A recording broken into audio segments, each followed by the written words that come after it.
20 বছরের পরে আমরা কেমন যেন হঠাৎ করেই বড় হয়ে যাই। হাওয়ায় ভাসতে থাকা ফুরফুরে চঞ্চল জীবনটাই হঠাৎ যেন রেসপন্সিবিলিটি, কমিটমেন্ট, হার্ডওয়ার্ক এমন সব কঠিন কঠিন শব্দগুলো লাগাম লাগিয়ে দেয়। জীবনে ঠিক কি করতে চাইছি এটা বুঝতে বুঝতেই শখের বাক্সে তালা মেরে হাতে তুলে নিতে হয় দায়িত্ববোধের চাবি। বাইরে বেরোতে ইচ্ছে করে না, বন্ধুদের ফোন ধরতেও ইচ্ছে করে না। কেমন যেন সবকিছুর ওপর থেকে হঠাৎ করেই বিশ্বাসটা উঠে যায়। সব সময় শান্তি খোঁজার এক আপ্রাণ চেষ্টা চলে মনে। নির্ঘুম রাতের তারারা সাক্ষী থাকে এই গল্পগুলোর।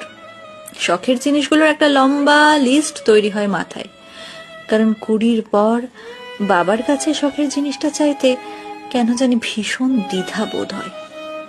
ইঁদুর দৌড়ের এই খেলায় নিজেকে টিকিয়ে রাখার যুদ্ধে হাঁপিয়ে ওঠে মন। ছোটবেলায় বড় হতে চাইতাম, এখন বড় হয়ে গিয়েও মনটা কেমন যেন সেই ছোট্ট আমিটাকে খুঁজে বেড়ায়। 20 পর আমরা আসলেই বড় হয়ে যাই।